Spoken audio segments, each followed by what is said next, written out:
Thanks for tuning into the Epoch News, folks. I'm Angela Anderson.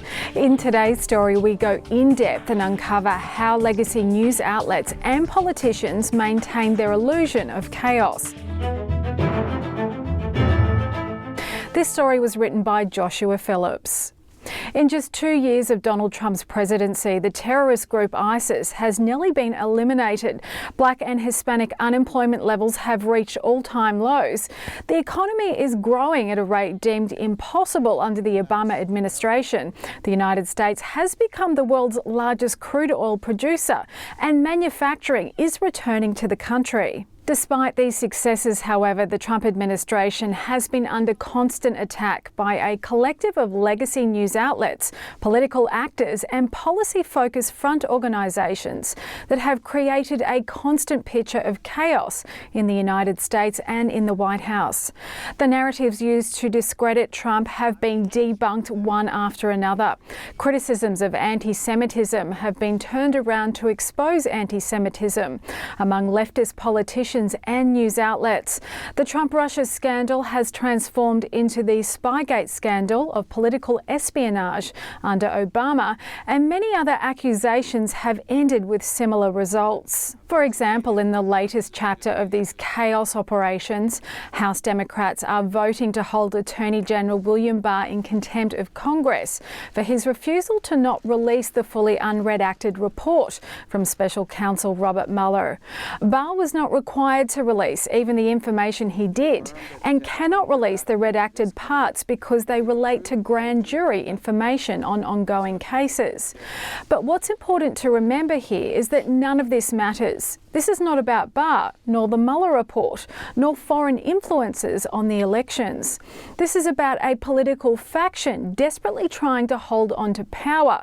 Its only hope is to cripple the Trump presidency as much as possible, while controlling public perceptions enough to flip the coming 2020 elections. Understand this and everything you're witnessing will make sense. So folks, for them, facts don't matter. The issues don't matter. What we're witnessing is just a chaos operation. The purpose is to manufacture an illusion of chaos. Now, there are several tactics at play, and by understanding their mechanisms, we can see what's really behind it. Now, a major tool in this is the above and below tactic. This works by manufacturing crisis and response, then subverting through the Hegelian dialectic process known as thesis, Thesis Synthesis, in order to control the direction of a process set in motion. The below part works through manufactured incidents and protests. The above then can react to these. For example, groups on the ground below create an incident, which media above then amplify the incident to create public demand, which is below, and political factions which are above then react to the public demand. This process creates a feedback loop in which reactions from politicians give fuel for more news stories, which further agitate public opinion, to which political groups can again respond. When the process reaches a boiling point with a strong enough public demand, the political factions orchestrating the illusion can use it to justify political intervention through policy. Now, we recently witnessed this tactic used to manufacture the Trump-Russia scandal. The Clinton campaign and the Democratic National Committee financed the creation of opposition research through the firm Fusion GPS.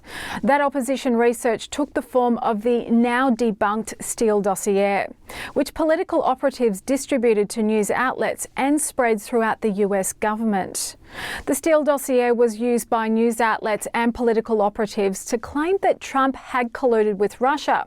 This started waves of public panic, which these same political operatives used to then call for investigations of Trump and later to undermine his presidency. Now, this above and below tactic comes from communist movements. It was described in 1957 by Czech Communist Party theoretician Jan Kozak as a method for small groups to gain power by agitating society from two directions, one faction in government and another on the streets. He said one way to exert pressure from below was to fill the streets with rioters, strikers and protesters, thus creating the illusion of a widespread clamour for change from the grassroots. State authors David Horowitz and Richard Poe in their book The Shadow Party, which goes on to say radicals in the government would then exert pressure from above, enacting new laws on the pretext of appeasing the protesters in the street, even though the protesters, or at least their leaders, were themselves part of the plot. The majority of people would have no idea what was going on. Squeezed from above and below, most would sink into apathy and despair, believing they were hopelessly outnumbered by the radicals, even though they were not. Through this method, Horowitz and Poe wrote, a small radical group can impose its will on a majority of people who are politically moderate, even under a democratic parliamentary system. And that's all we have time for, folks, on today's special analysis report. We'll have more on this topic next week, so make sure to subscribe and hit the notifications button so you don't miss out. Thanks for tuning in. I'm Angela Anderson.